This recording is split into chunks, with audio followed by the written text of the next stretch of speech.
Hello students. आज हम लोग बात करेंगे timing diagram for logical instructions की। तो देखिए, लॉजिकल इंस्ट्रक्शंस क्या होते हैं। ऑलमोस्ट जो भी लॉजिकल इंस्ट्रक्शन यूज़ होते हैं 8085 माइक्रोप्रोसेसर प्रोग्रामिंग में, वो सारे मैंने आपको ऑलरेडी बता चुका हूँ। मैंने उस समय भी कहा था कि जब एक बार इंस्ट्रक्शन सारे आपको मैं बता दूंगा, उसके बाद मैं टाइमिंग डायग्राम ग्रुपिंग करके सारे इंस्ट्रक्शंस की वो भी आपको क्लियर कर दूंगा। जैसे अर्थमेटिक इंस्ट्रक्शंस के में भी हम लोगों ने ऐसे ही किया था। तो आज हम लोग डिस्कस करते हैं टाइमिंग डायग्राम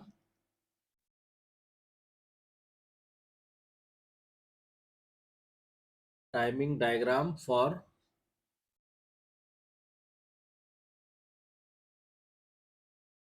लॉजिकल इंस्ट्रक्शंस। ठीक। तो देखिए, लॉजिकल इंस्ट्रक्शन क्या होते हैं, ये सारा हम लोग पढ़ चुके हैं। आज हम क्या करते हैं, पहले हम ग्रुपिंग करते हैं कि लॉजिकल इंस्ट्रक्शंस में कौन से इंस्ट्रक्शन हम आज डिस्कस करेंगे।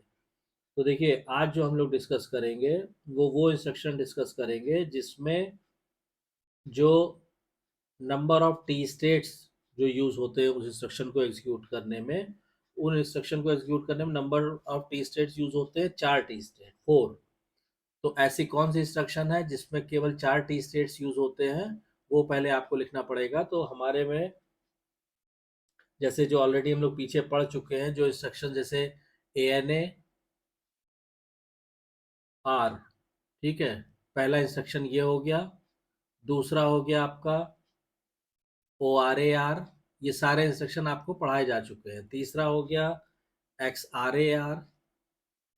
चौथा RAL। ठीक। पांचवा RAR। छठा RLC, ये रोटेट इंस्ट्रक्शन आ गए। सातवां RRC। आठवां CMPR। नवा CMA। 10वां है आपका CMC। और 11th हो गया STC। तो देखिए, आप पीछे जो जहाँ ये इंस्ट्रक्शन पढ़ाए जा चुके हैं वहां पे आप देखिए, इन सारे इंस्ट्रक्शन में एक चीज कॉमन है कि इसमें जो number of T states used है वो केवल 4 टी स्टेट्स की जरूरत पड़ती है। क्यों? क्योंकि जो नंबर ऑफ मशीन साइकिल है इन सारे इंस्ट्रक्शन में, वो केवल एक मशीन साइकिल यूज हो रही है। और वो भी कौन सी मशीन साइकिल यूज हो रही है? Opcode phase.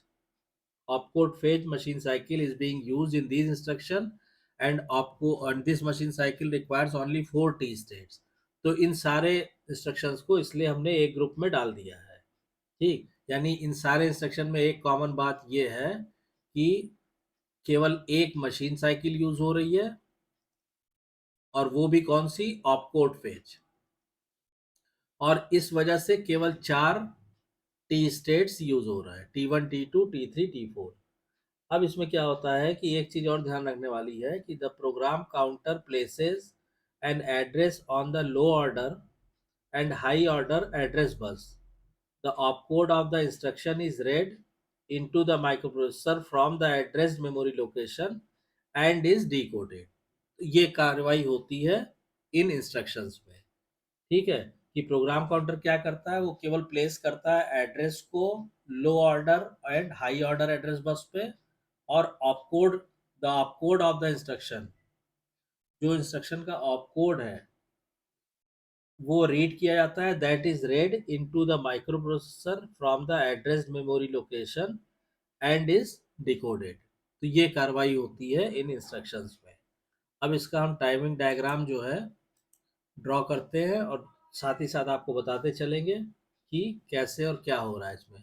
तो सबसे पहले हम क्या करते हैं यहाँ पे, ठीक है, यहीं पे कर लेते हैं, या इसको इसकी बजाय हम रेड से करते हैं तो बेटर रहेगा।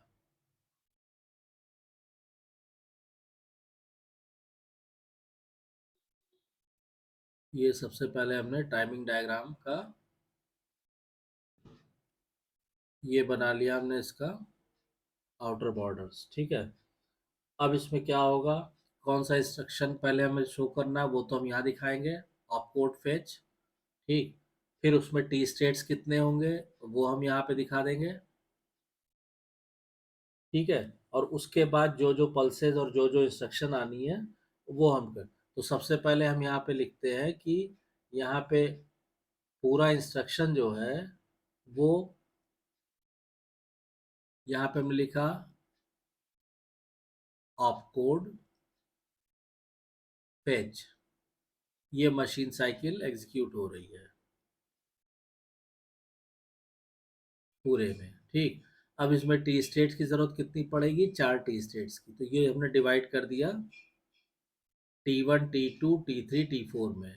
ये हो गया हमारा T1 T2 T3 और T4। ठीक। अब इसके बाद हम क्या करेंगे, सबसे पहले हम लोग क्लॉक पल्सेस ड्रॉ करते हैं। ठीक है। तो क्लॉक पल्सेस ड्रॉ करने के लिए मान लीजिए हमने यहाँ से क्लॉक पल्स ड्रॉ करना शुरू किया, तो ये हो गया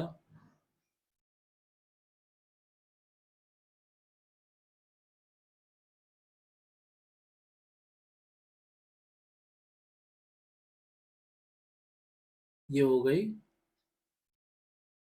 क्लॉक पल्स। ठीक। उसके बाद पहले हायर ऑर्डर बिट्स लगाएंगे, दिखाएंगे एड्रेस के।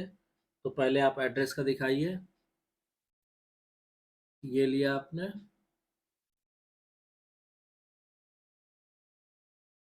तो ये कहाँ तक जाएगा, ये जाएगा आपका T3 पे। ठीक है। तो ये आप T3 तक लाके यहाँ पे आप, ये थोड़ा पहले यहाँ से ये हो गया। ठीक है। ये हायर ऑर्डर एड्रेस बिट हो गई। फिर लोअर ऑर्डर एड्रेस बिट करेंगे तो ये T1 से ही शुरू होगा, T2 पे ही एंड हो जाएगा। तो इसको हम शुरू करेंगे तो ये हो जाएगा आपका, ये किया आपने ऐसे, और यहाँ पे आ गया आपका ऐसे। ठीक। फिर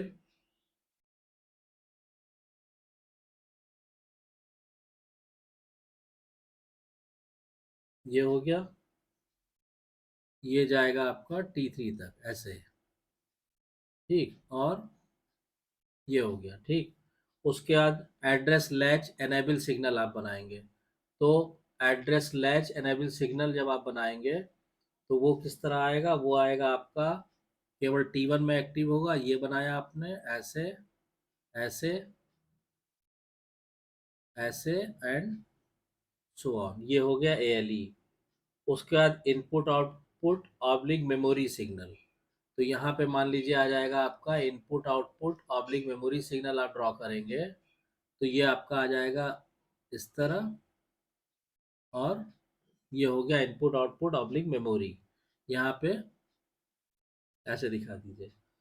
फिर रीड सिग्नल, तो रीड सिग्नल कहाँ पे एक्टिव होगा, तो ये आपने दिखाया रीड सिग्नल यहाँ ऐसे, ऐसे, ऐसे। ये हो गया रीड सिग्नल।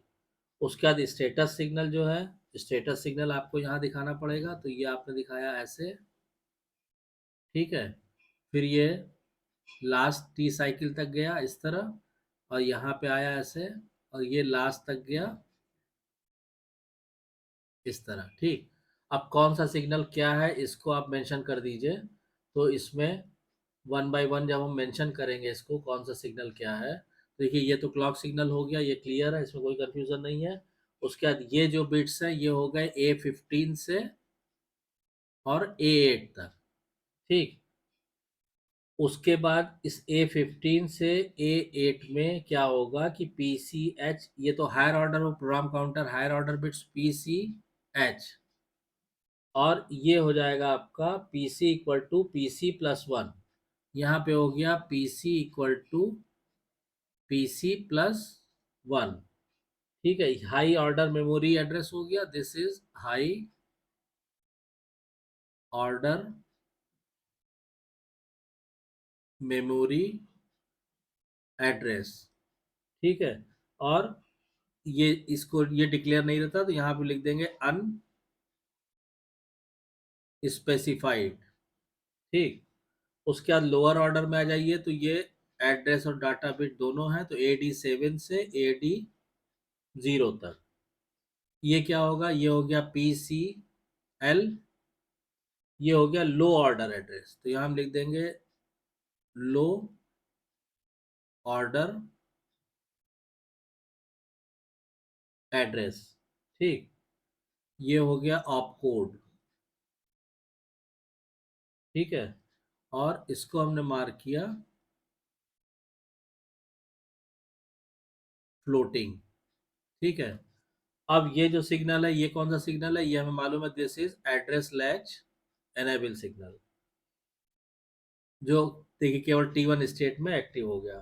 फिर यहाँ पे क्या है, ये इनपुट आउटपुट ऑब्लिक मेमोरी, तो ये हो गया input output oblique memory signal. फिर ये रीड सिग्नल है कॉम्प्लीमेंटेड, ये हो गया आपका रीड सिग्नल। फिर जो स्टेटस सिग्नल है S0 और S1, उसको यहाँ दिखाएंगे। यहाँ पे क्या होगा, यहाँ पे S0 इक्वल टू 1 होगा और S1 इक्वल टू भी 1 होगा। तो ये एक तरह से टाइमिंग डायग्राम आ गया, टाइमिंग डायग्राम आ गया उन सारे लॉजिकल इंस्ट्रक्शन का जिसमें केवल एक मशीन साइकिल यूज होती है, और कौन सी, ऑफ कोड फेच। और अगर एक मशीन साइकिल यूज हो रही तो इसका मतलब कि उसमें केवल 4 टी स्टेट यूज होते हैं, there are only 4 T states being use, that is T1 T2 T3 T4। तो आई होप कि आपको ये क्लियर हो गया होगा। अगर कोई कंफ्यूजन, कोई डाउट है, या इसमें टाइमिंग डायग्राम नहीं क्लियर हो रहा हो, तो आप कमेंट लाइन में कमेंट करके ज़रूर पूछिएगा। क्योंकि ये टाइमिंग डायग्राम जो है, ये सारी जो हमने आपको 11 इंस्ट्रक्शन मेंशन की हुई है यहाँ पे, ये देखिए, ये 1 2 3 4 ऐसे करके अप टू 11, इन सारे इंस्ट्रक्शंस का टाइमिंग डायग्राम यही होगा। उसके बाद आपके कुछ इंस्ट्रक्शन रह जाती हैं जिसमें मेमोरी का इस्तेमाल होता है एग्जीक्यूशन में, कुछ इंस्ट्रक्शन रह जाती है जिसमें हम लोग इमीडिएट डाटा देते हैं, तो उसके टाइमिंग डायग्राम को हम लोग आने वाले लेक्चर्स में डिस्कस करेंगे। तो आई होप कि आपको वीडियो कंटेंट पसंद आ रहा है। अगर वीडियो कंटेंट पसंद आ रहा है तो प्लीज़ वीडियो को शेयर कीजिए, लाइक कीजिए, चैनल को सब्सक्राइब कीजिए, और नोटिफिकेशन बेल को ज़रूर ऑन कर दीजिए ताकि नेक्स्ट वीडियो की इन्फॉर्मेशन आपको टाइम से मिल सके। Thank you.